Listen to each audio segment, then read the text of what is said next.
इसके बाद आपसे आगे बात करूँ। अच्छा, मैंने आपसे फीडबैक मैकेनिज्म के बारे में बात कर ली थी। फीडबैक के बारे में बात की, इस टाइम में कोई बात आपको पूछनी? हम्म? चलिए, इसके बाद मैं आपसे बात करूंगा चैप्टर बायोलॉजिकल मॉलिक्यूल के बारे में। ठीक है, चैप्टर बायोलॉजिकल मॉलिक्यूल के बारे में बात करूंगा।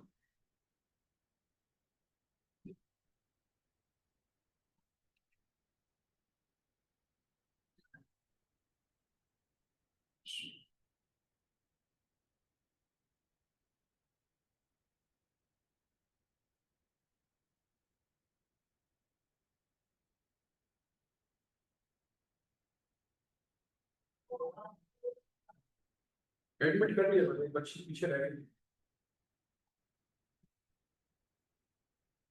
बायोलॉजिकल मॉलिक्यूल में आपसे बात करूंगा। सबसे पहले क्वेश्चंस तो वो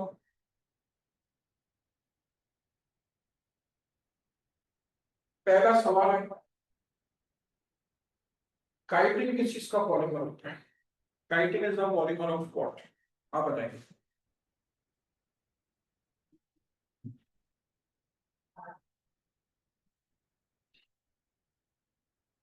काइटिन है क्या, पहले ये बताएं। कार्बोहाइड्रेट है, प्रोटीन है, लिपिड्स है, न्यूक्लिक एसिड है, किस कैटेगरी का? काइटिन किस चीज का पॉलीमर है?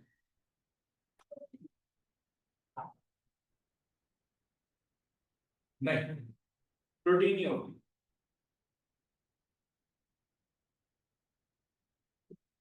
काइटिन जो है वो पॉलीसैकेराइड है।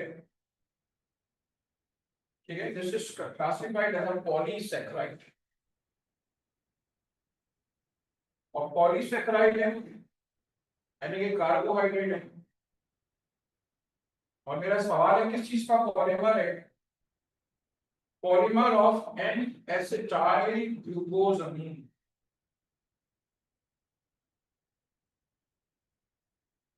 ठीक है, एन एसिटाइल ग्लूकोजामीन।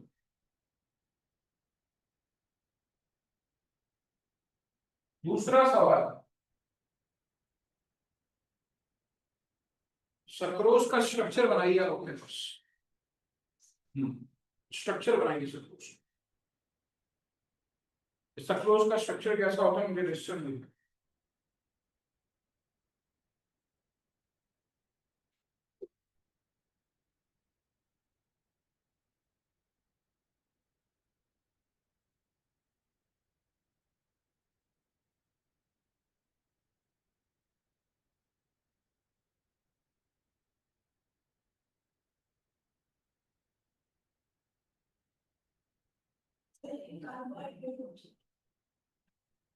हाँ, सक्रोज कार्बोहाइड्रेट है। सक्रोज डाइसैकेराइड है। कौन सी दो मोनोसैकेराइड इसमें होते हैं? डाइसैकेराइड है। कौन से दो मोनोसैकेराइड इसके अंदर होते हैं? ग्लूकोज और फ्रक्टोज। मेरा सवाल है कि इसका स्ट्रक्चर बना। ठीक है, इसका स्ट्रक्चर कैसा होगा? स्ट्रक्चर बना के बताइए।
बेटा में से लिखो।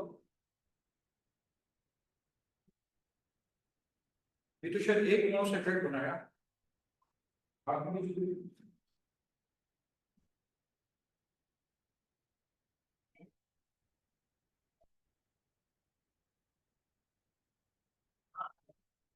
नहीं, लेकिन मैं समझता हूँ आपके बेटा इतना बना लिया तो आप बना सकते हैं। ठीक है,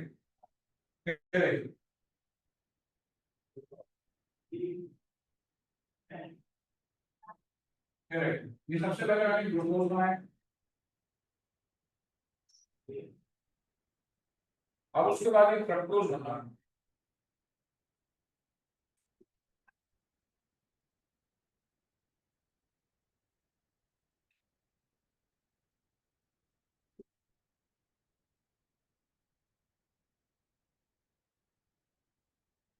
1 2 3 4।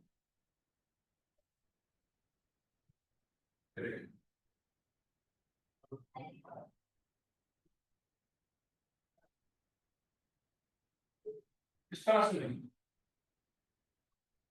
ये ग्लूकोज है, ग्लूकोज किससे लेंगे, फ्रक्टोज से।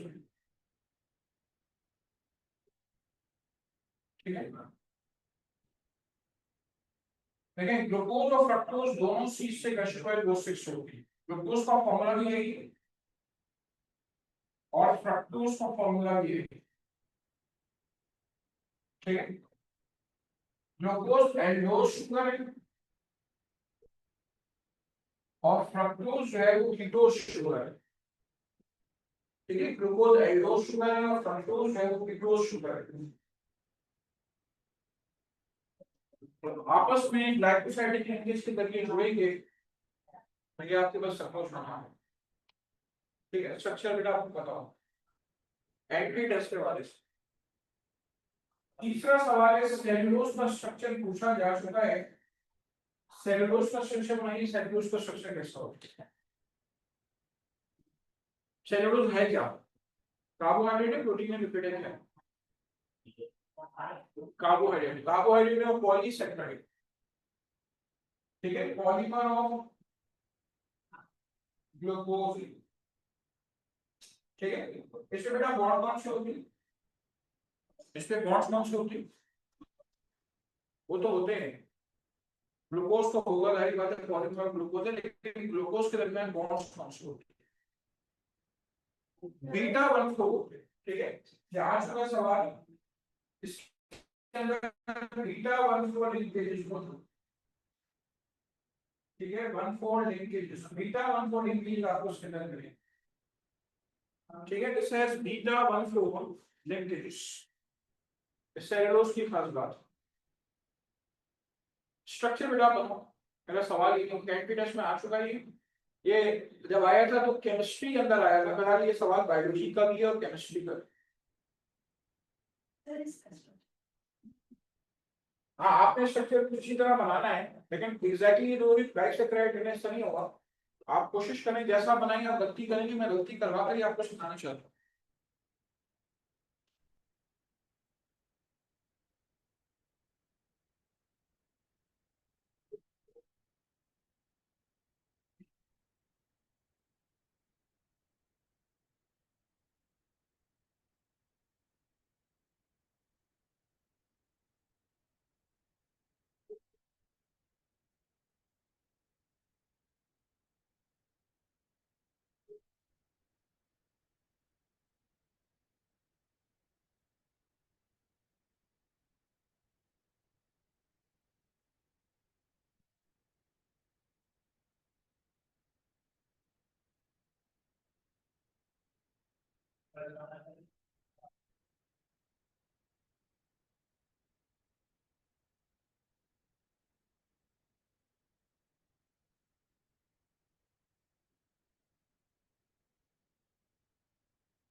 बेटा बना लिया आपने स्ट्रक्चर,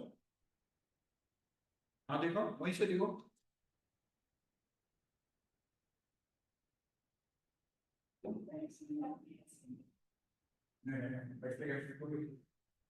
देखो पहले तो ग्लूकोज साइड ही बना लो। मैं यहाँ पे सेलुलोज का स्ट्रक्चर बना रहा हूँ, जरा देख लो।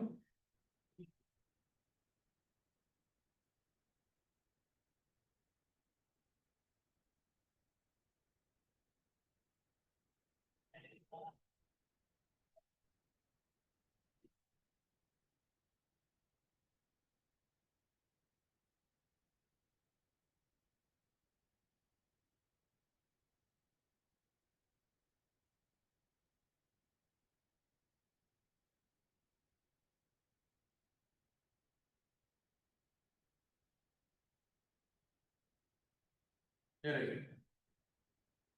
ये कार्बन 1 है, ये 2 है, ये 3 है, ये 4 है, ये 5 है, ये 6 है। 1 2 3 4 5 और 6। 1 2 3 4 5 और 6। तो एक कार्बन का 1 है, दूसरे का 4 है, एक का 1 है, दूसरे का 4 है, एक का 1 है, दूसरे का 4 है। लेकिन यहाँ पर आपके पास क्या है, यहाँ पे आपके पास ये जो बॉन्ड है, बीटा 1 4 का, जिसके एंजाइम इंसान की बॉडी में नहीं होती, इसीलिए इंसान की बॉडी में इसकी डाइजेशन नहीं होती। ठीक है, इसीलिए इंसान की बॉडी में इसकी डाइजेशन नहीं होती। तो बीटा 1 4 लिंकेज इसके अंदर मौजूद है। ये आप कल सर्च करके आना, यूपीएससी ने आपने केमिस्ट्री में की होगी। स्टार्च में अल्फा होता है, अल्फा 1 4 लिंकेजेस होते हैं। ग्लाइकोजन के अंदर भी अल्फा 1 4 लिंकेज होते हैं, और सेलुलोज के अंदर बीटा 1 4 लिंकेज होते हैं। आईयूपीएससी नेमिंग आपने की होगी ना, किसको अल्फा देते हैं, बीटा देते हैं, क्यों कहते हैं, क्यों देते हैं बताओ जी। वो तो बीटा एलिमिनेशन रिएक्शन, वो अलग है। लेकिन आईयूपीएससी नेमिंग में आपने अल्फा और बीटा जो दिया है ना, हाँ कल सर्च करके आना, अगर अल्फा को अल्फा कर दो, बीटा को बीटा कर दो। चलिए, पोजीशन का फर्क है, लेकिन अगर मैं ये नीचे वाले से बॉन्ड करता हूँ, ये अल्फा लिंकेज है। अगर मैंने ऊपर वाले से बॉन्ड किया है, तो आपके पास एच और ओएच की पोजीशन की वजह से, अल्फा और बीटा पोजीशन की वजह से। चलिए, तीसरा सवाल मैंने आपसे कर लिया है, उसके बाद आइए फर्दर। ठीक है, आपको तस्वीर लेनी बेटा, तस्वीर ले सकती हैं। बना लो।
मैंने 3 सवाल किए थे, गाइड्रिन किस चीज का पॉलीमर है, दूसरा सक्रोज का स्ट्रक्चर, तीसरा सेलुलोज का स्ट्रक्चर।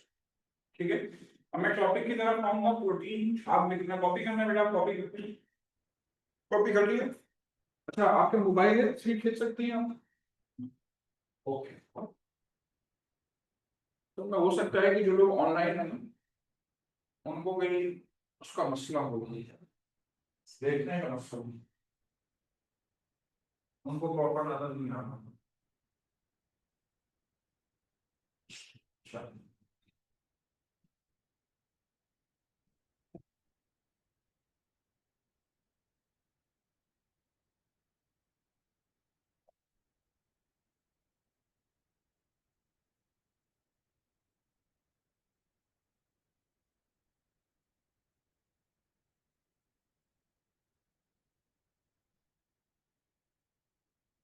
ठीक है, इसमें मान लेते हैं सबसे पहले हम प्रोटीन्स के बारे में बात करेंगे। हर वो बात जो प्रोटीन से ताल्लुक रखती है वो आपको पता होनी चाहिए। Proteins they are the polymer of amino acids. ठीक है, अमाइनो एसिड्स। अमाइनो एसिड का स्ट्रक्चर कैसा है?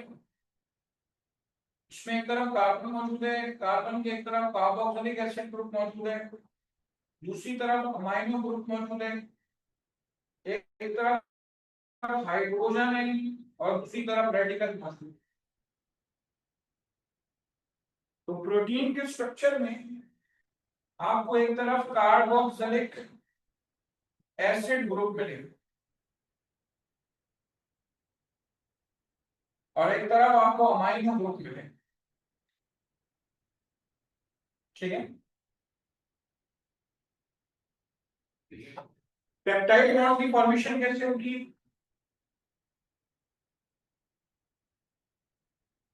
पेप्टाइड बॉन्ड की फॉर्मेशन कैसे होती है? ये कार्बोक्सिलिक एसिड ग्रुप मौजूद है, एक तरफ अमाइनो ग्रुप मौजूद है, ये हाइड्रोजन है, ये रेडिकल है।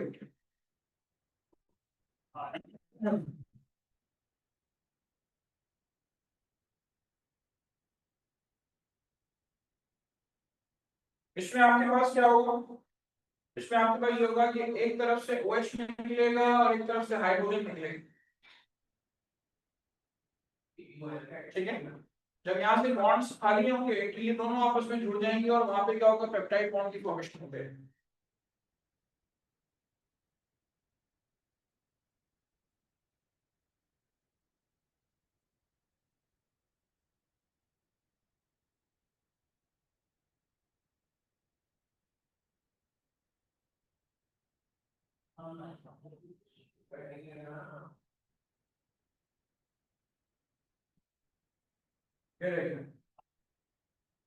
यहाँ पे आपके पास उस जगह पे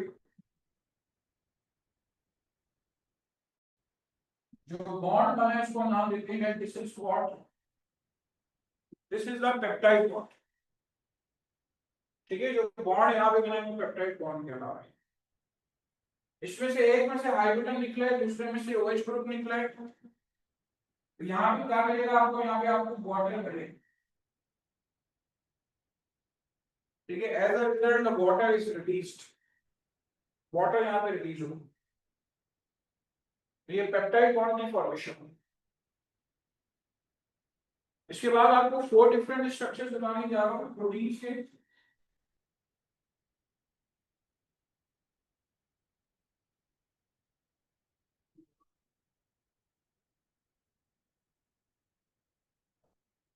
ठीक है, 4 स्ट्रक्चर्स बताए जा रहे हैं प्रोटीन्स के।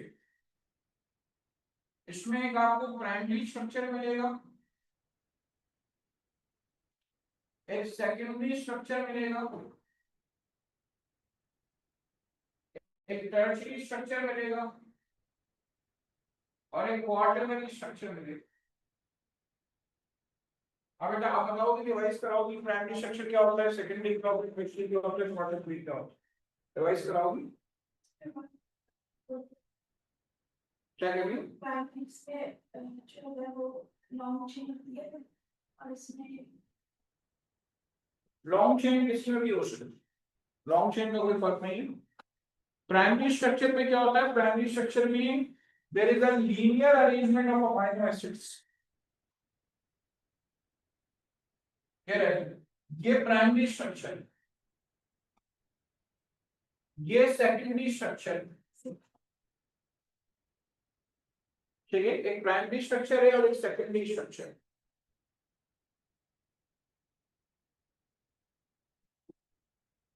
ये जो सेकेंडरी स्ट्रक्चर है इसकी खास बात ये है कि आपको उसके अंदर हाइड्रोजन बॉन्डिंग मिलेगी।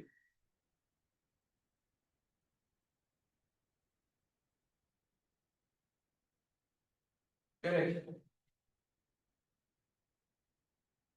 This is hydrogen bonding. Primary की डेफिनेशन है, एग्जांपल है insulin, linear arrangement of amino acids. there is linear arrangement of amino acids. ठीक है। सेकेंडरी स्ट्रक्चर कौन सा होता है? सेकेंडरी स्ट्रक्चर हमारे बालों में होता है। डिफाइन कैसे करेंगे? हेलिकल कॉइल, हेलिकल और spiral arrangement of amino acids, helical और spiral arrangement of amino acids. Tertiary structure जो है वो मायोग्लोबिन का होगा। मायोग्लोबिन में क्या होता है? ये देखिए, पहले मैंने सेकेंडरी बनाया, अब इसमें आपको फोल्ड मिलेगा, फोल्ड और सुपर फोल्ड्स मिलेंगे। ये देखिए, फोल्ड और सुपर फोल्ड मिल रहा है आपको से। ये फोल्ड, ये सुपर फोल्ड, फोल्ड और सुपर फोल्ड मिलेंगे आपको उसके अंदर। ये टर्शियरी की खास बात है।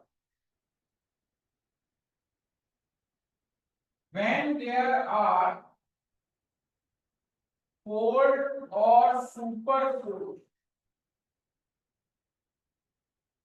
अगर आपको स्ट्रक्चर में फोल्ड या सुपर फोल्ड नजर आ रहे हैं तो ऐसा स्ट्रक्चर क्या कहलाएगा? ऐसा स्ट्रक्चर कहलाएगा टर्शियरी स्ट्रक्चर।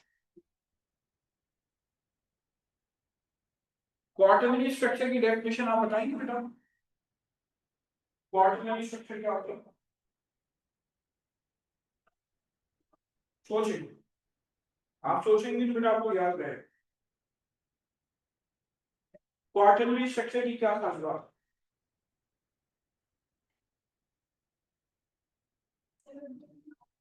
जी हाँ, जैसा मर्जी है बताओ।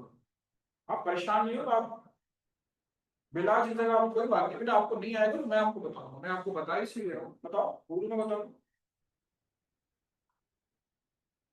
सर बहुत ज्यादा ये होते हैं, ऐसे बोलने होते हैं। अब मेरी बात सुनो, मिले वो होती है तो उसमें मैं आपको थोड़ा सा बेटा आपको मॉडिफाई करूंगा डेफिनेशन को। व्हेन टू और मोर प्राइमरी, सेकेंडरी और tertiary combine together they form quaternary structure. कोई से भी दो या दो से ज्यादा प्राइमरी, कोई भी दो या दो से ज्यादा सेकेंडरी, या कोई भी दो या दो से ज्यादा टर्शियरी अगर कंबाइन होते हैं तो मिलकर क्या बनाते हैं? मिलकर बनाते हैं क्वार्टरनरी स्ट्रक्चर। एग्जाम्पल में आता है haemoglobin. When two or more primary or secondary or tertiary structures combine together, they form quaternary। अब मैं आपको यहाँ पे इसका स्ट्रक्चर बना के बता रहा हूँ, हीमोग्लोबिन का स्ट्रक्चर। लेकिन हीमोग्लोबिन के अंदर इत्तेफाक की बात है, चार धागे मौजूद हैं। चार धागों की वजह से आप उसको हीमोग्लोबिन को क्वार्टरनरी नहीं कह रहे। किसी जगह पर भी कम से कम अगर दो धागे भी होते तो आप उसको क्वार्टरनरी का नाम दे सकते। ठीक है, मैं आपके सामने हीमोग्लोबिन का स्ट्रक्चर बना रहा हूं, देख लीजिए। उसमें एक टर्शियरी स्ट्रक्चर आपके पास दिया,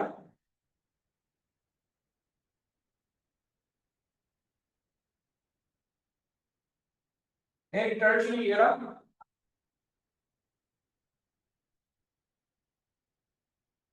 एक टर्शियरी era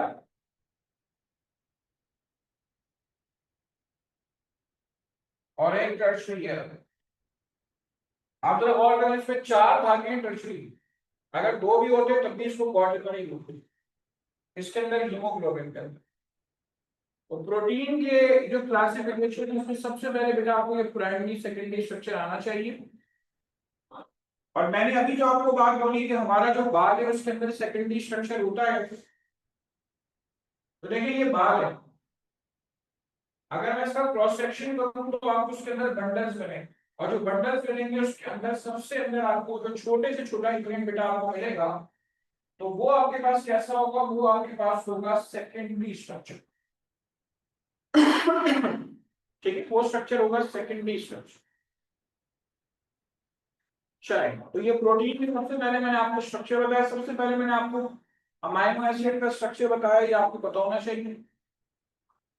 प्रोटीन और amino acid amphoteric in nature होती है। एम्फोटेरिक का क्या मतलब होता है? What do you mean by amphoteric? Water में एम्फोटेरिक है, वाटर में एम्फोटेरिक है, प्रोटीन और अमाइनो एसिड में एम्फोटेरिक है। क्यों कहते हैं एम्फोटेरिक का मतलब क्या होता है? इसलिए डिसऑर्डर नहीं, easily dissolve वाली बात नहीं है। substances which have both the properties of acid and base, ऐसी चीजें जिनके पास दोनों प्रॉपर्टीज हो, एसिड और बेस। तो ऐसे स्ट्रक्चर्स क्या कहलाते हैं? ऐसे स्ट्रक्चर्स कहलाते हैं आपके पास एम्फोटेरिक सब्सटेंसेस। ठीक है, आप देखें इसके अंदर एक एसिडिक पार्ट भी, बेसिक पार्ट भी। तो जब एसिडिक और बेसिक पार्ट दोनों हैं, इसके होने की वजह से हम इसको एम्फोटेरिक का नाम दें। ठीक है, चलिए इसको नोट करें, फिर मैं आगे बात।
फिर आगे बढ़ो, नोट कर लिया आपने?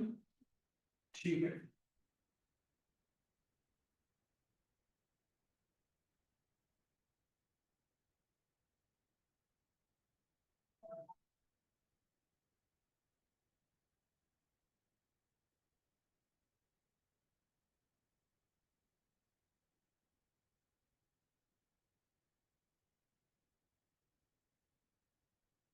ठीक है। इसके बाद आइए प्रोटीन्स की मजीद क्लासिफिकेशन के बारे में बात करूं।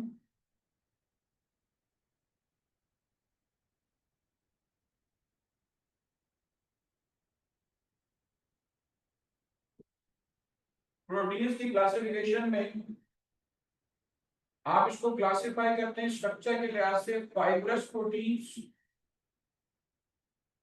और ग्लोब्यूलर प्रोटीन।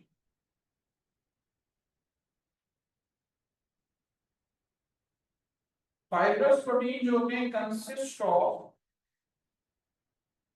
elongated fibers। ठीक है, elongated fibers से मुश्तमिल। यानी कि अगर आपसे बात की जाए प्राइमरी और सेकेंडरी स्ट्रक्चर जो है वो आमतौर पे फाइब्रस का होता है। दे आर यूजुअली स्फेरिकल, आमतौर पे ये स्फेरिकल शेप के होते हैं। टर्शरी और क्वार्टरनरी स्ट्रक्चर जो है वो ग्लोबुलर प्रोटीन्स का होता है। फॉर एग्जाम्पल कोलेजन इलास्टिन जो है वो फाइब्रस प्रोटीन्स में आते हैं। एंजाइम्स और हार्मोन जो है वो ग्लोबुलर प्रोटीन्स में आते हैं।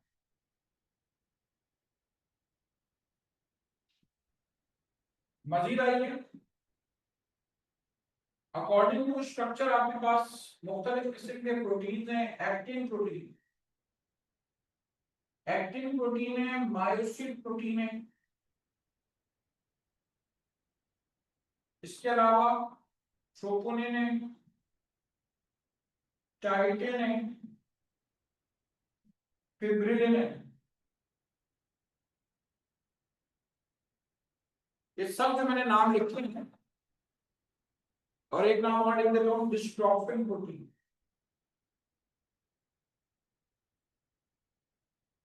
इस सारे प्रोटीन में एक डायग्राम बनाऊंगा, उसके अंदर आपको मिलेंगे, सार्कोमेर के अंदर आपको मिलेंगे। ठीक है यार, फाउंड इन सार्कोमेर।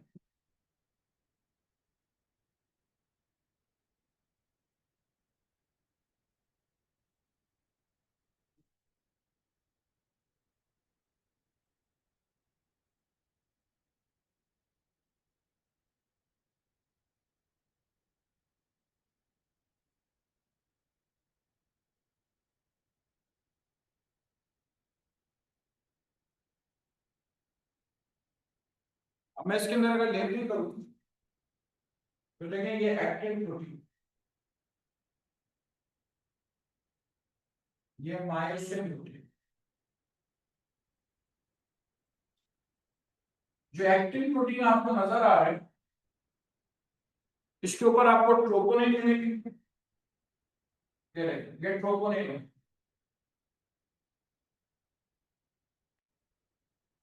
ये ट्रोपोनिन है, उसके ऊपर बारीक बारीक आपको धागे मिलेंगे। ये टाइटिन है, इसी के साथ एक और धागा मिलेगा, वो फिब्रिलिन है। ठीक है, इसी तरह का एक और धागा आपको मिलेगा जो यहाँ पे डिस्ट्रोफिन प्रोटीन कहलाता है। ये सारे आपको नहीं मिलेंगे, जो मैंने सारे नाम लिखे ना सारे आपको यहाँ पे मिलेंगे। इससे कहीं ज्यादा मौजूद कैडिस फ्लैग प्रोटीन की जरूरत है। कैडिस फ्लाई,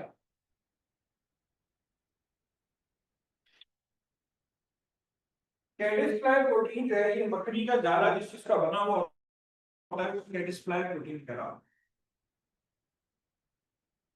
ठीक है, spider web caddis fly protein मौजूद है। कॉन्ड्रोकैल्सिन ये कार्टिलेज में मौजूद होता है, फाउंड इन कार्टिलेज। ठीक है, कॉन्ड्रोकैल्सिन कार्टिलेज में आपको मिलेगा। Collagen found in bones cartilages, bones में होता है, कार्टिलेजेस में होता है, ब्लड वेसल्स में होता है। ठीक है, ब्लड वेसल में मौजूद होता है।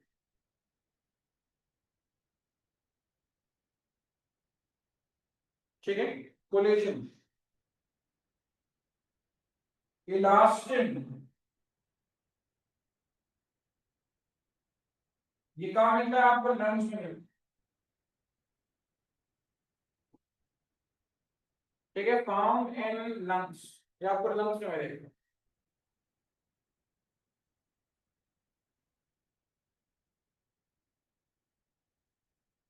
इलास्टिन के अलावा और tubulin protein form in microtubules. ठीक है, माइक्रोट्यूब्यूल्स के अंदर आपको ट्यूबुलिन प्रोटीन मिले। ठीक है, ट्यूब्यूल्स माइक्रोट्यूब्यूल्स जो है वो ट्यूबुलिन प्रोटीन के बने हुए होते हैं।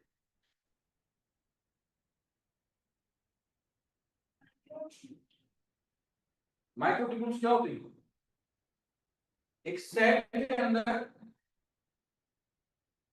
इस तरह के स्ट्रक्चर्स मौजूद होते हैं, इसके अंदर छोटे छोटे यूनिट माइक्रोट्यूब्यूल्स या छोटे यूनिट ट्यूबुलिन प्रोटीन के मौजूद होते हैं। जो गोल गोल बना रहा हूं ना, ये ट्यूबुलिन प्रोटीन।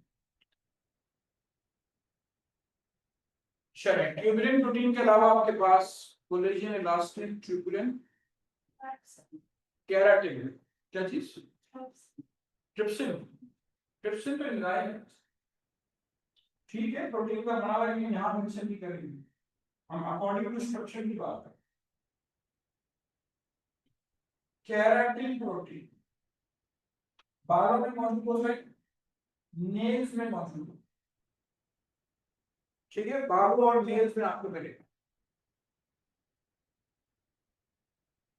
चलिए, स्ट्रक्चर के लिहाज से ही मैंने आपको कुछ प्रोटीन्स बनाए हैं और ठीक है, कोलेजन की कम से कम 11 किस्में से कोलेजन की मौजूद है। कोलेजन टाइप 1 बोन में होता है, कोलेजन टाइप 2 जो है वो कार्टिलेज में होता है। तो कोलेजन की सिर्फ 11 किस्में आपके पास मौजूद है, जो मुख्तलिफ स्ट्रक्चर्स को जो है वो बना रहा होता है। ठीक है, कर ले इसको नोट।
मैंने नाम अभी भी कम बताए हैं, आपको शायद पता होगा यहाँ पे इस जगह पे ट्रोपोमायोसिन भी होती है।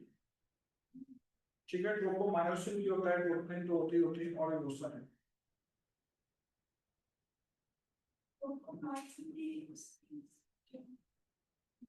इसके ऊपर मौजूद होता है ट्रोपोमायोसिन। ट्रोपोमायोसिन भी प्रोटीन का ही नाम है।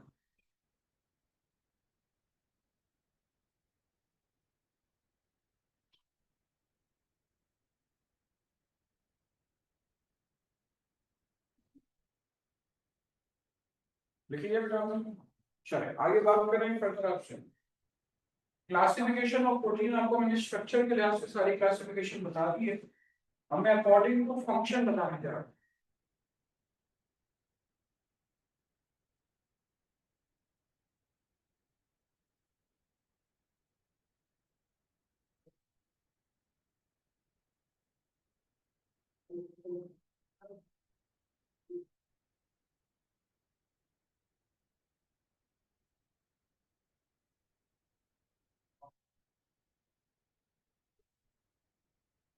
According to function, according to function आपको मिलेंगे ट्रांसपोर्ट प्रोटीन्स। बताएं कौन सा होता है ट्रांसपोर्ट प्रोटीन? हाँ नहीं, जरूरी थोड़ी है उस प्रश्न, आपको वैसे पूछ रहा हूँ। ट्रांसपोर्ट प्रोटीन की एग्जाम में बता, वो कौन सी ट्रांसपोर्ट करते हैं? ट्रांसपोर्ट तो नहीं करेगा, स्ट्रक्चर बनाएगा। हीमोग्लोबिन ऑक्सीजन भी ट्रांसपोर्ट करते हैं। ठीक है, हीमोग्लोबिन जो है वो ऑक्सीजन भी ट्रांसपोर्ट करते हैं। इसके अलावा आपके पास डिफेंसिंग प्रोटीन्स, ठीक है, डिफेंसिंग प्रोटीन्स। जो डिफेंसिव प्रोटीन है, डिफेंस में हेल्प करते हैं, इसमें आपको मिलेंगी एंटीबॉडीज और आपको मिलेंगे इंटरफेरॉन्स।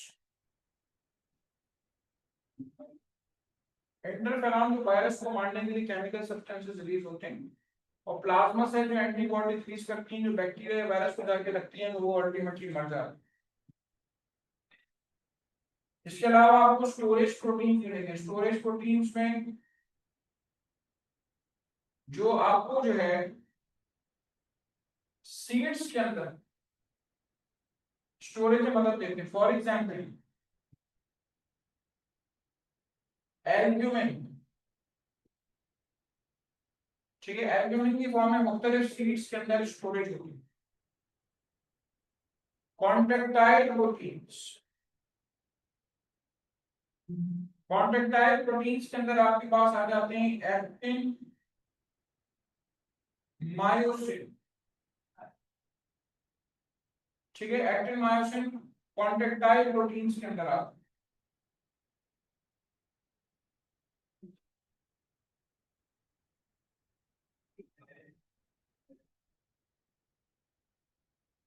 चलिए इसके अलावा आइए फर्दर, कॉन्ट्रैक्टाइल प्रोटीन्स। इसके अलावा आपके पास फंक्शन के लिहाज से एंजाइम्स या डाइजेस्टिव एंजाइम्स, ठीक है, for example trypsin, pepsin protein की डाइजेशन में मदद देती है। ठीक है, ट्रिप्सिन और पेप्सिन जो है ये प्रोटीन के डाइजेशन में मदद देती है। इसके अलावा आपको मिलेंगे हार्मोन्स,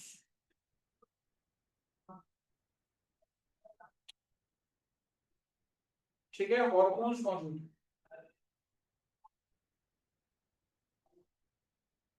चलिए अकॉर्डिंग टू फंक्शन,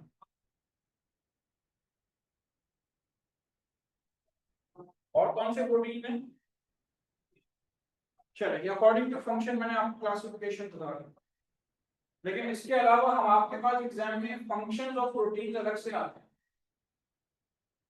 प्रोटीन के फंक्शन बेटा गिनवाना शुरू करें। एक सेल के अंदर कितने परसेंट प्रोटीन मौजूद होते हैं? 18% होते हैं स्ट्रक्चर लोग।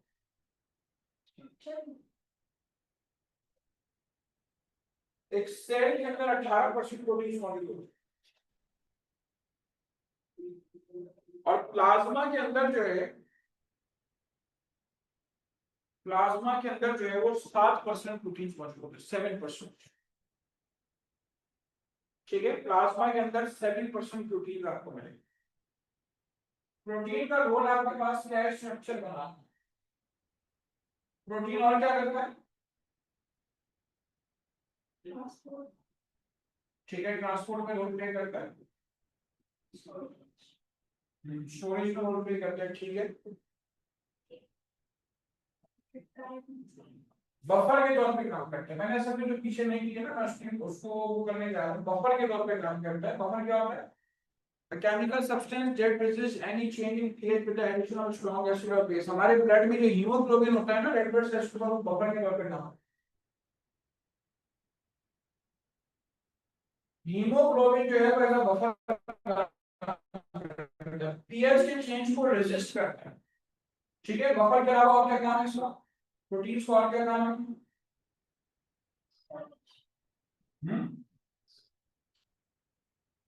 ठीक है, स्टोरेज में रोल प्ले करता है, ट्रांसपोर्ट में रोल प्ले करता है। ट्रांसपोर्ट ऑफ ऑक्सीजन किसी अंदर रोल प्ले नहीं करता, बल्कि ट्रांसपोर्ट ऑफ लिपिड्स के अंदर भी रोल प्ले करता है। ठीक है,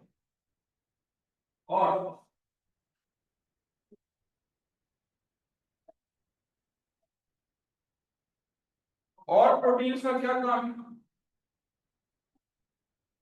हम्म, ठीक है, प्रोटीन्स में मैं आपको बताऊं, कोलोइड ऑस्मोटिक प्रेशर में रोल प्ले करता है।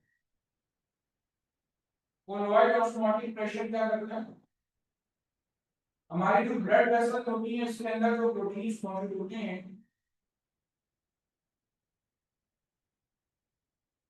हमारी जो ब्लड वेसल होती है उसके अंदर जो प्रोटीन होते हैं, वो प्रोटीन क्या करते हैं? वो वाटर को रिटेन करते हैं, वाटर को अपने साथ जोड़ के रखते हैं।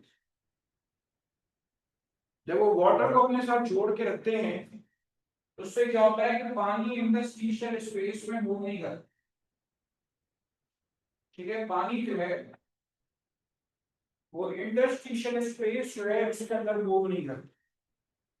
तो इससे क्या होता है, आपके पास जब पानी इंटरस्टिशियल स्पेस में मूव नहीं करता तो इससे ये होता है कि वो पानी बॉडी में एडिमा डेवलप नहीं होती।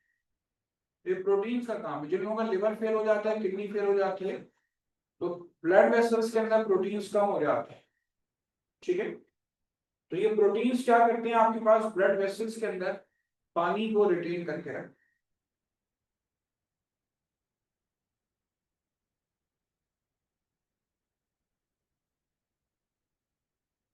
चलिए, और उसके अलावा प्रोटीन्स का क्या काम है? प्रोटीन्स कौन सी सोर्स ऑफ एनर्जी है? They are the third source of energy. ठीक है, प्रोटीन जो है वो थर्ड सोर्स ऑफ एनर्जी माने जाते हैं। एक आदमी कैद में 48 आवर्स के अंदर उसके सारे कार्बोहाइड्रेट्स खत्म हो जाएंगे, फिर बारी आएगी उसके लिपिड्स की, फिर बारी आएगी उसके प्रोटीन्स की। तो प्रोटीन जो है वो आपके पास थर्ड सोर्स ऑफ एनर्जी।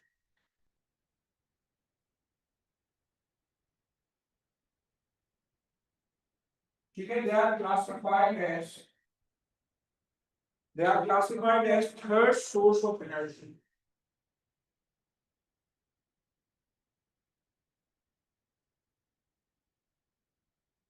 चलिए, प्रोटीन्स के बारे में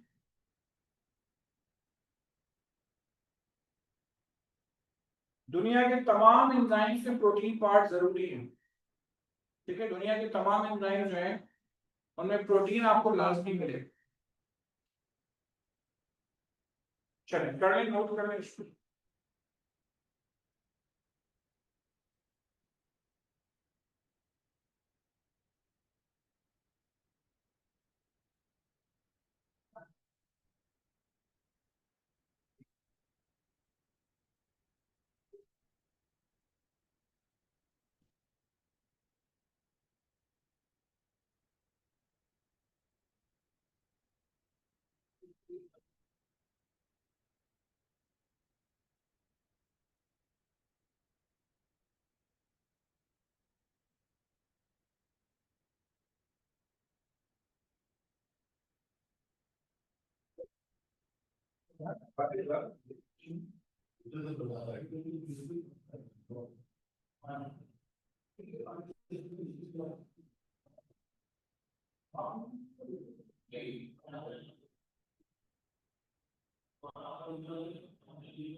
प्रोटीन्स के बारे में बात होगी।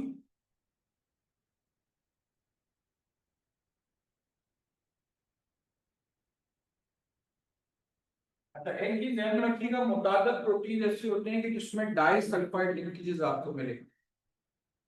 किसी वक्त हो सकता है कि कोई प्रॉपर्टी वगैरह आपको प्रोटीन्स की बताई जाए, तो अक्सर प्रोटीन ऐसे हैं जिनमें डाई सल्फाइड लिंकेज होती है। उसकी दलील ये है कि अक्सर जो हेयर सैलून वाले बाल वगैरह जो मॉडिफाई करते हैं, तो वो डाई सल्फाइड लिंकेजेस को मॉडिफाई कर रहे होते हैं। डाई सल्फाइड लिंकेज वैसे तो इंसुलिन के अंदर भी डाइसल्फाइड लिंकेज आपको मिलेंगे, बहुत सारे बालों के अंदर जो प्रोटीन है उसमें भी डाइसल्फाइड लिंकेज मिलेंगे। ये दो धागों को आपस में जोड़ेगा, ठीक है, डाइसल्फाइड लिंकेज। लेकिन प्रोटीन कहलाने के लिए डाइसल्फाइड का होना लाजमी नहीं।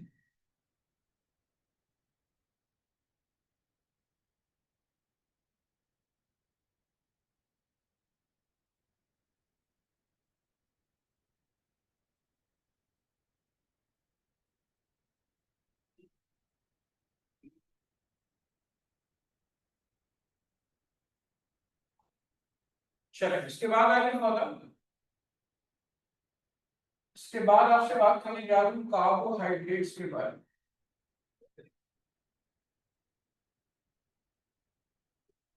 ठीक है, कार्बोहाइड्रेट्स की मेरा डेफिनेशन बताइए, कार्बोहाइड्रेट्स की डेफिनेशन क्या है? What are the carbohydrates? Sugar तो डेफिनेशन नहीं होगी ना, कार्बोहाइड्रेट्स की प्रॉपर डेफिनेशन होगी। क्या definition?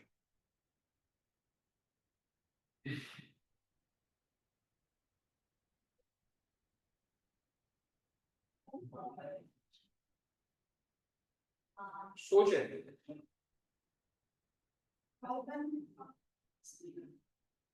these are the hydrates of carbon,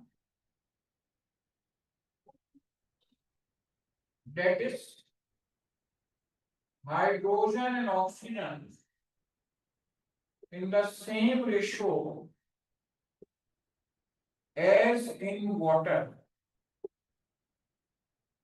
जो पानी के अंदर रेशो होता है, वो इसके अंदर आपको रेशो मिलेगा C6H12O6 6 1 6 6 2 12 2:1। C5H10O5 5 1 5 5 2 10 2:1 आपको मिलेगा। ठीक है, सक्रोज की बात करूं तो C12H22O11 11 11 11 2 22 2:1 का रेशो मिलेगा।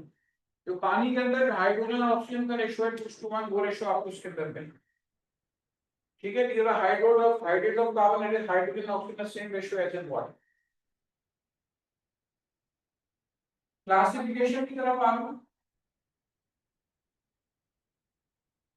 मोनोसैकराइड्स और लिपोसैकराइड्स and polysaccharides.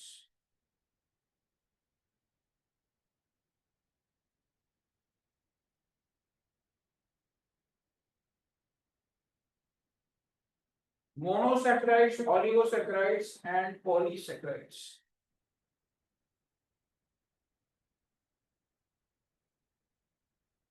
सबसे पहले मोनोसैकेराइड्स के बारे में बात कर रहा हूं।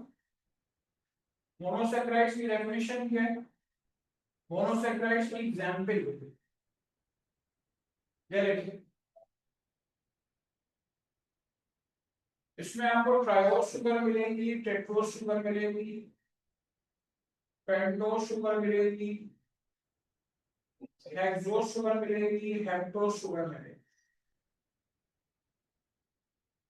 ट्राइओस शुगर के अंदर आपको मिलेगा ग्लिसरॉल्डिहाइड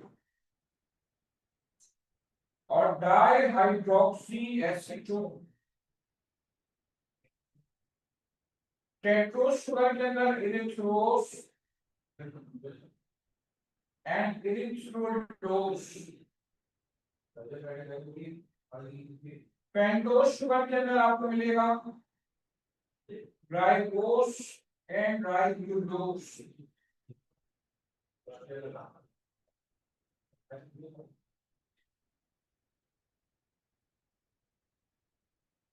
हेक्सोस शुगर के अंदर glucose, fructose, galactose.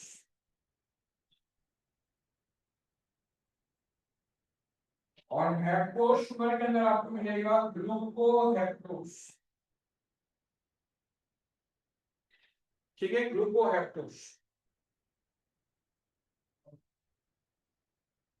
Formula C3H6O3 C4 H8O4 C5 H10O5 C6 H12O6 C7 H14O7। सारे मैंने मोनोसैकेराइड्स के नाम लिखे। मोनोसैकेराइड्स की डेफिनेशन क्या है? These are the carbohydrates that cannot be further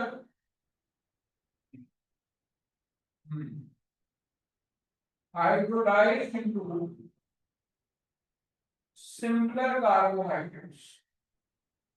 जो मजीद सिंपलर कार्बोहाइड्रेट्स के अंदर इनकी ब्रेकडाउन नहीं होगी तो वो कहलाते हैं आपके पास मोनोसैकेराइड्स। सैकेराइड का वर्ड कहां से आया है? Saccharum officinarum.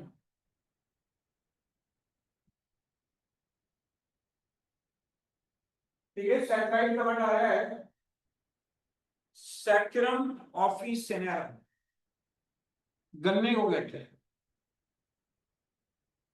ठीक है, गन्ने का दूसरा नाम है सैकरम ऑफिसिनेरम। तो यहां से आपके पास वर्ड आया है सैकेराइड। चलिए, मोनोसैकेराइड्स के नाम मैंने आपको बता दिए। इसके बाद मैं आपसे गुजारिश करूंगा कि ग्लूकोज के अंदर आप राइट हैंडेड ग्लूकोज और लेफ्ट हैंडेड ग्लूकोज का स्ट्रक्चर बनाइए। तो कॉपी करें पहले, फिर उसके बाद उसका स्ट्रक्चर।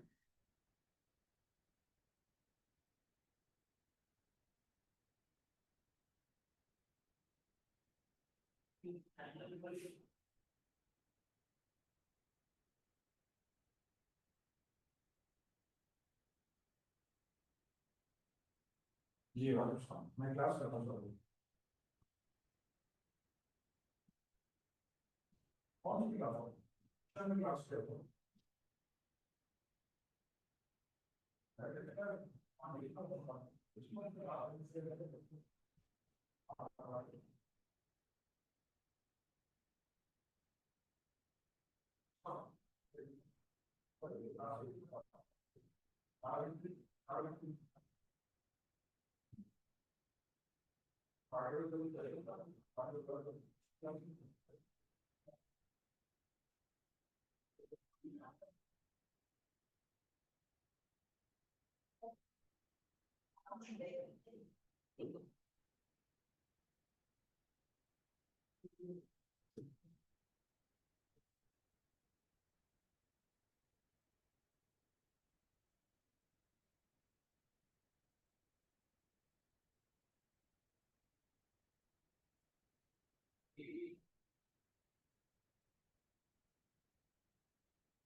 आपको ठीक 10 बार हो गए हो सकता है 10 सेकंड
आप स्ट्रक्चर बना लेंगे ग्लूकोज का बेटा डी ग्लूकोज और right handed glucose left handed glucose का स्ट्रक्चर बना यानी कि जो मैं आपको मोनोसैकेराइड बता रहा हूँ ना हेक्सोस के अंदर आपका स्ट्रक्चर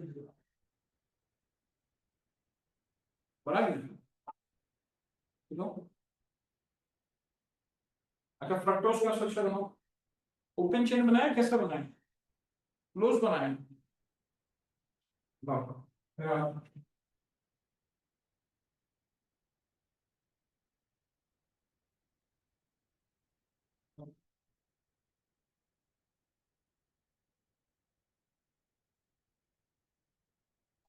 ये बेटा आप ऑक्सीजन इधर ही रखिए आपको शिफ्ट नहीं कर सकते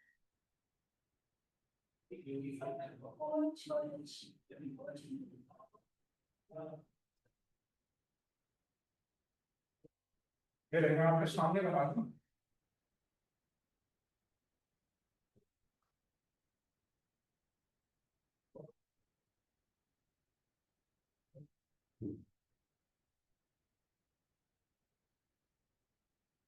मैं आपको प्रश्न आपका देता हूँ, फिर देख लीजिए।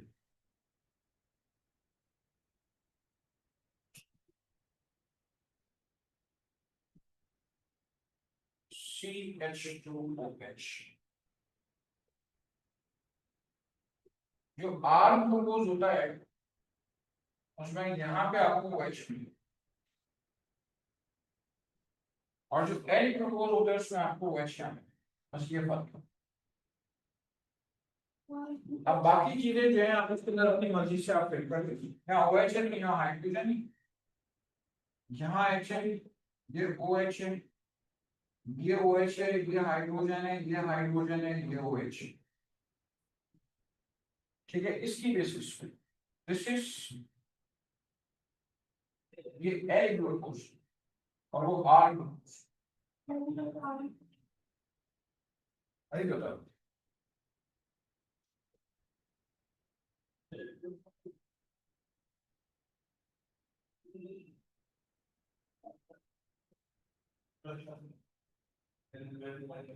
ये राइट हैंड पे OH बनते हैं, ये लेफ्ट हैंड पे OH। असल जो सब ग्लूकोज का फर्क है ना, एक तो पहली बात तो ये है कि आपने पूछा कि फर्क क्या है। अब एक तो पोलराइज लाइट अगर पड़ रही होती है डी ग्लूकोज एल ग्लूकोज पे, तो उसकी ऑप्टिकल रोटेशन जो है उसमें फर्क आ जाता है। ठीक है, एक में डेक्स्ट्रो रोटेटरी होता है, एक में लिवो रोटेटरी। दूसरी बात ये है कि हमारी बॉडी में जो राइट हैंडेड ग्लूकोज के मॉलिक्यूल्स है उसके लिए राइट हैंडेड एंजाइम्स मौजूद होते हैं जिसको डाइजेस्ट करने मेटाबोलाइज करने में मदद देती हैं। लेकिन जो एल ग्लूकोज है उसको डाइजेस्ट करने के लिए हमारी बॉडी में एंजाइम्स मौजूद नहीं होते। और उसका फायदा ये है कि जो शुगर के मरीज हैं, अगर वो एल शुगर लेंगे तो जबान पे रखने के बाद उनको टेस्ट तो फील होगा, मिठास तो फील होगी, लेकिन उससे ये होगा, फायदा उनको ये होगा कि वो बॉडी मेटाबोलाइज नहीं होंगे और कैलोरी जनरेट नहीं करेंगे। तो उससे ये होगा कि उनकी शुगर जो है वो मजीद बर्स्ट नहीं होगी। ठीक है, तो ये फर्क है आपके पास डी ग्लूकोज और एल ग्लूकोज। अच्छा, इसमें मॉडिफाई करके मुझे जरा फ्रक्टोज बताओ, फ्रक्टोज का स्ट्रक्चर कैसा होता है? और the structure of fructose, fructose का स्ट्रक्चर कैसा होगा? मैं आपको मेन चेन बना देता हूँ। 1 2 3 4 5 6। हाँ, अब बताओ स्ट्रक्चर फ्रक्टोज का कैसा होगा?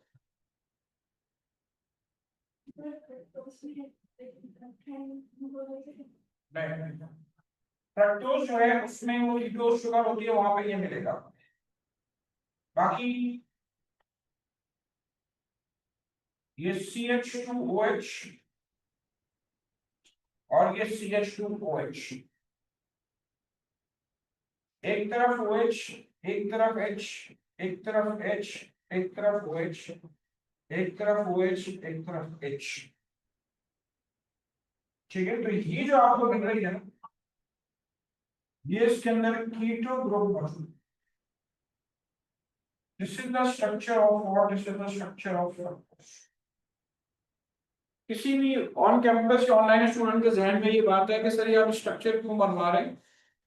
बिना वजह नहीं बनवा रहा हूँ। आपके लास्ट ईयर भी आपको सक्रोज का स्ट्रक्चर आ चुका है, आपको ये सारे स्ट्रक्चर आने चाहिए। मैंने क्लास के शुरू में सबसे पहले सक्रोज का स्ट्रक्चर बनाया, ये सारे स्ट्रक्चर्स भी आपको आने चाहिए, यानी तो हम कार्बोहाइड्रेट्स में आगे लिपिड्स के स्ट्रक्चर भी आपको आने चाहिए।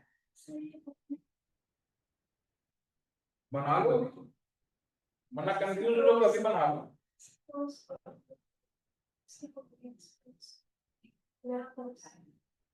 नहीं, मैं सारे स्ट्रक्चर्स की बात नहीं कर रहा, इतना भी नहीं कि सारे स्ट्रक्चर्स आएंगे। जो मेन मेन आपके पास है कम से कम वो आपके पास है।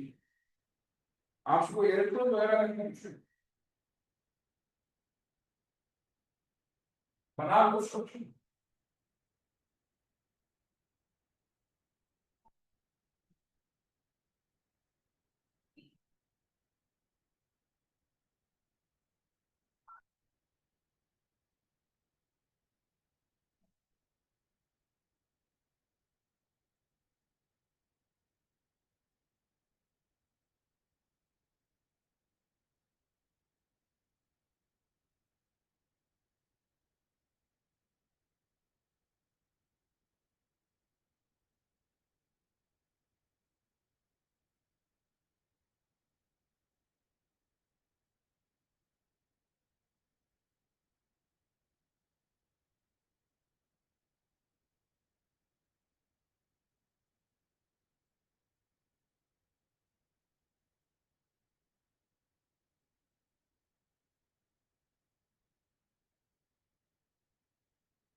सबसे पहली बात बेटा आप ये नोट करो कि ग्लूकोज एल्डोज शुगर ये बात आपने अंडरस्टैंड कर ली, ठीक है। ग्लूकोज कोई सा भी होगा aldose sugar, fructose ketose sugar, पहले तो ये ध्यान रखना, ठीक है। दूसरी बात बेटा मैंने आपको समझाई है, जो OH की पोजीशन से बताई है कि अगर राइट साइड पे OH नजर आ रहा है आपको, ठीक है, तो वो R ग्लूकोज है, D ग्लूकोज है, और अगर लेफ्ट साइड पे मिल रहा है तो आपके पास L ग्लूकोज, ठीक है।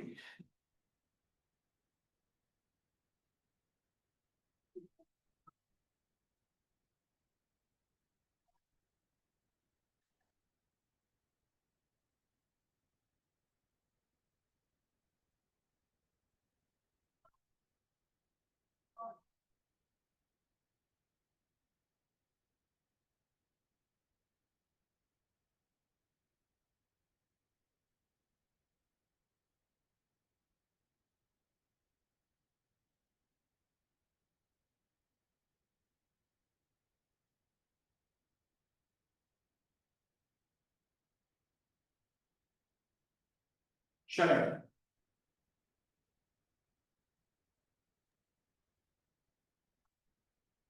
आगे बढ़ सकता हूँ बेटा। ये मैंने आपसे मोनोसैकेराइड्स के बारे में बात कर ली है। अब मैं आपसे ओलिगोसैकेराइड्स की बात कर रहा हूँ। ओलिगोसैकेराइड्स की डेफिनेशन बताइए, क्या पूरा मिटा सकता हूँ?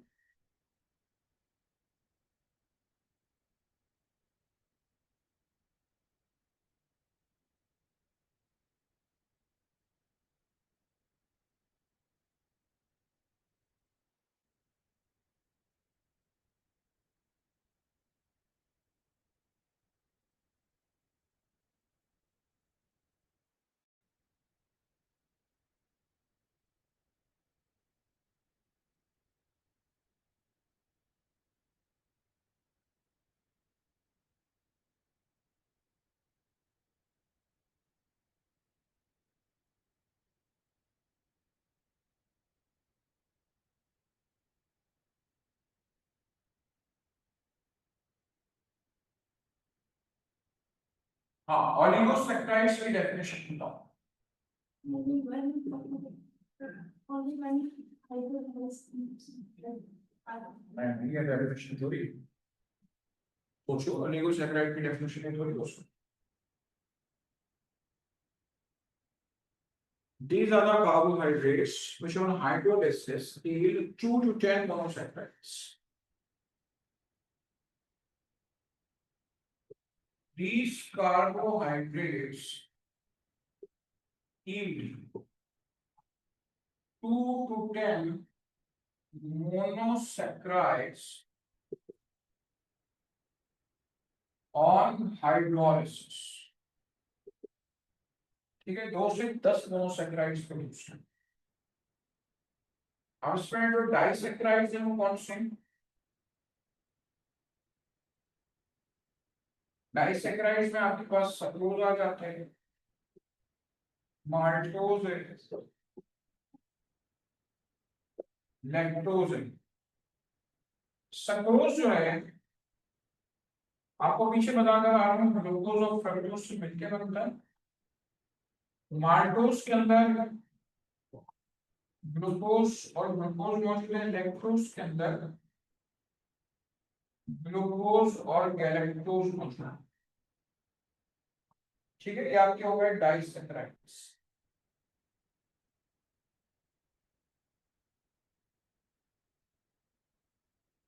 ठीक है, जो है डाइसैकेराइड्स। रेफिनोज के अंदर 3 मोनोसैकेराइड्स मौजूद है, रेफिनोज,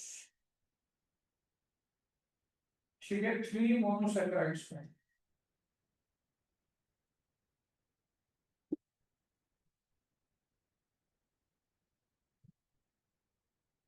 चलिए, इसके बाद आइए पॉलीसैकेराइड्स की तरफ आ जाइए जी। मोर देन 2, मोर देन 10, ठीक। एग्जाम्पल बेटा बताओ पॉलीसैकेराइड्स क्या आवश्यक?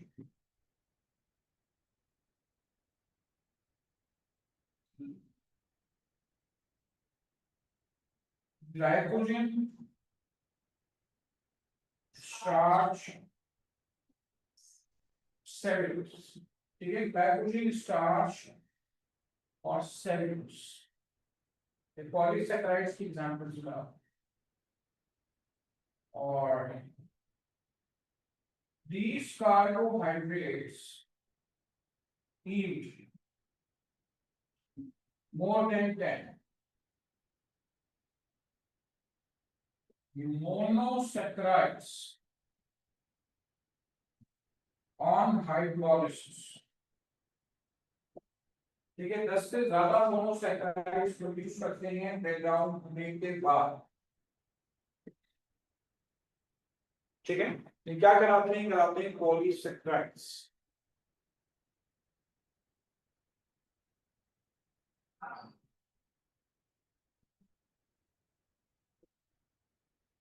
चलिए सबसे पहले आइए, अच्छा इसमें काइटिन भी शामिल है।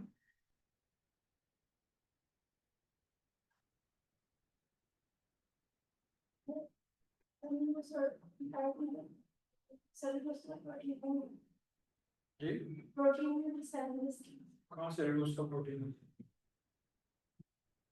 कब लिखा भाई प्रोटीन में? तो हमने शुरू में सवाल किए, वो प्रोटीन में थोड़ी ना, कोलेजन का हो।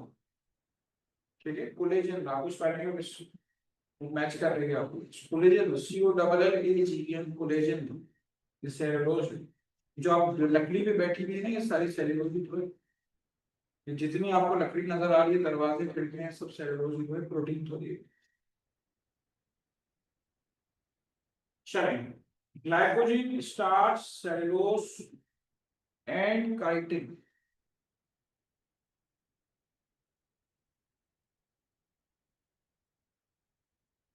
सब चले, सबसे पहले स्टार्च का स्ट्रक्चर बनाया, हमने नोट कर लिया इसको। फिर स्टार्च का स्ट्रक्चर बनाया, स्टार्च का स्ट्रक्चर कैसा हो।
पोटैटो स्टार्च होता है, उसमें तकरीबन 24 ग्लूकोज के मॉलिक्यूल्स मौजूद हैं। ठीक है, चलिए हमें सबसे पहले स्टार्ट बताने ज्यादा मिटा दूं।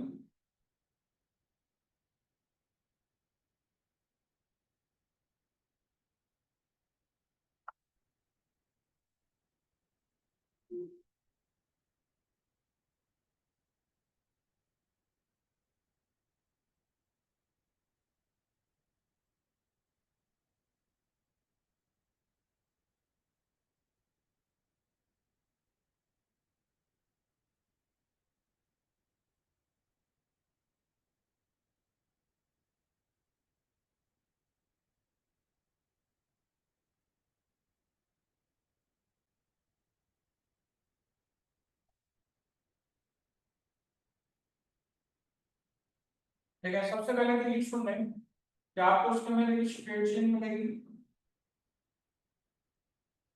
ठीक है, दिस इज स्ट्रेट चेन, कहलाती है अमाइलोज चेन।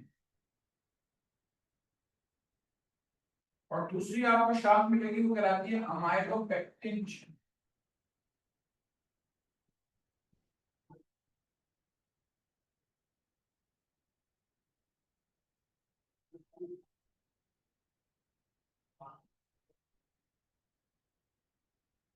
ठीक है, अमाइलोपेक्टिन चेन, ये जो आपको शाखें नजर आ रही हैं अमाइलोपेक्टिन पार्ट का, अमाइलोज चेन मौजूद है अमाइलोपेक्टिन पार्ट का। अब देखें ये जो स्ट्रेट चेन है मैंने ये बनाई, यहाँ पे आपको अल्फा 1,4 लिंकेजेस मिलेंगे, इसका 1 और इसका 4, इसका 1 इसका 4, तो अल्फा 1,4 लिंकेजेस आपको मिलेंगे। और देखिए जो ब्रांच आपको नजर आ रही है, ये जो आपको ब्रांच नजर आ रही है, यहाँ पे दूसरा कार्बोहाइड्रेट जो है इसके साथ लिंक होता है, इसका 1 और इसका 6, यानी कि यहाँ पे आपको अल्फा 1,6 लिंकेजेस मिलेंगे। ठीक है, इसमें आपको अल्फा 1,6 लिंकेजेस मिलेंगे।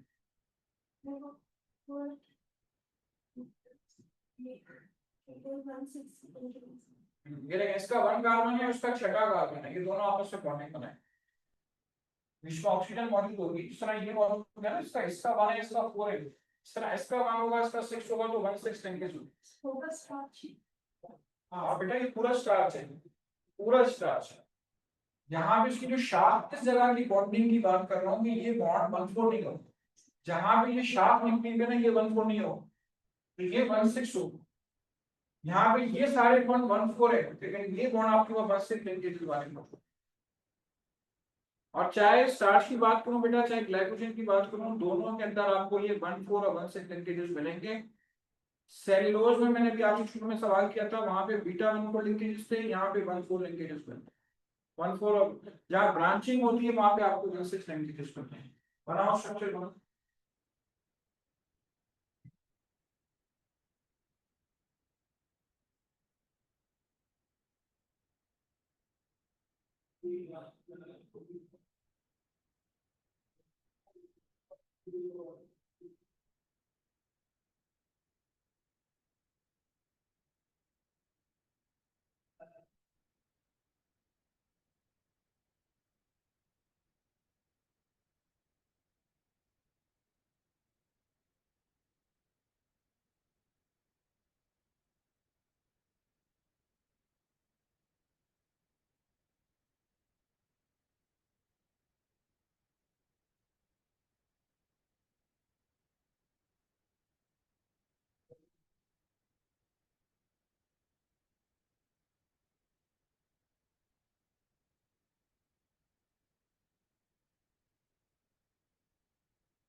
घर में आपने स्ट्रक्चर्स की प्रैक्टिस करनी है, जितने स्ट्रक्चर्स मैंने बताए, क्योंकि जैसे हम आगे बढ़ेंगे ना, आगे लिपिड्स वगैरह के स्ट्रक्चर्स भी आएंगे।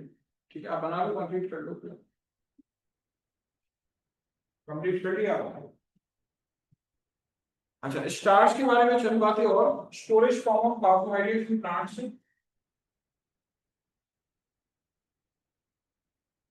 This is storage form of carbohydrate in plants. Starch insoluble in water.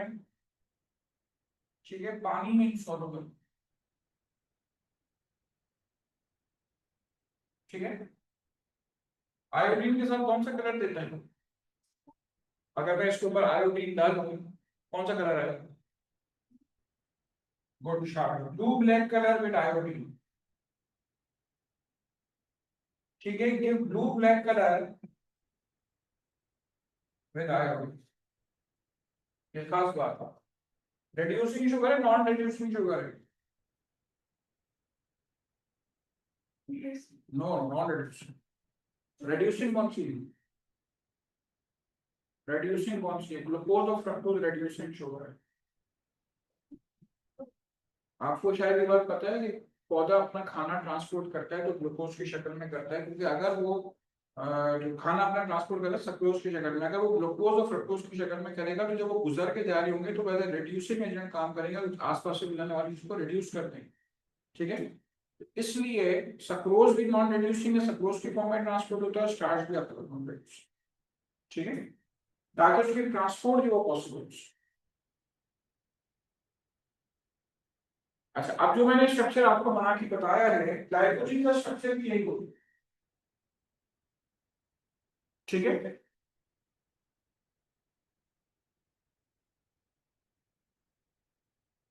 Glycogen में भी आपके पास ये अमाइलोज चेन होते हैं, और इसके अंदर अमाइलोपेक्टिन पार्ट होते हैं।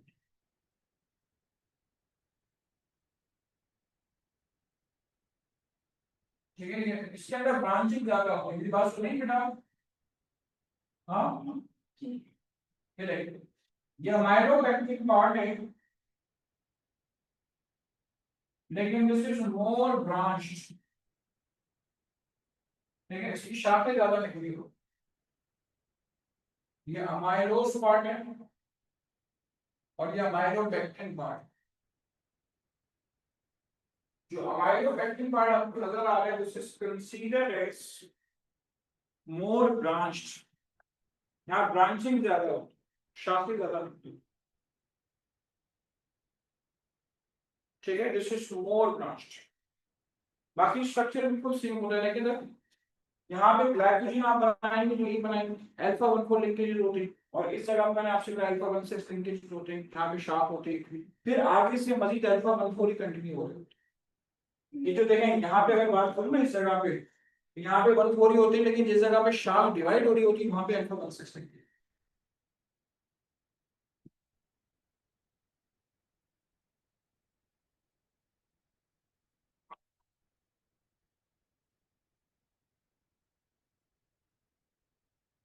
सारी बातें इसके अंदर वही। ठीक है, insoluble in water,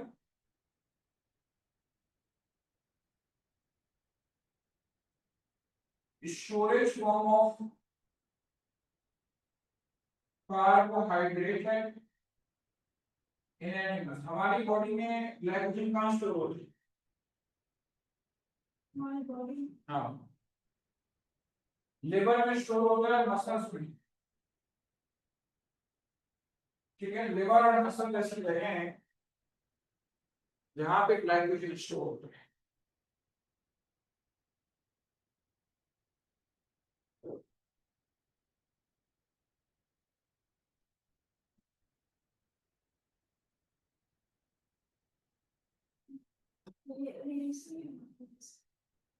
non reduce.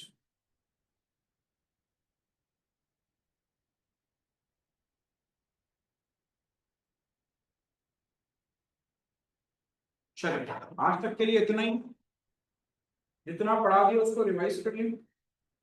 देखा से तो आपका भी टेस्ट क्लियर।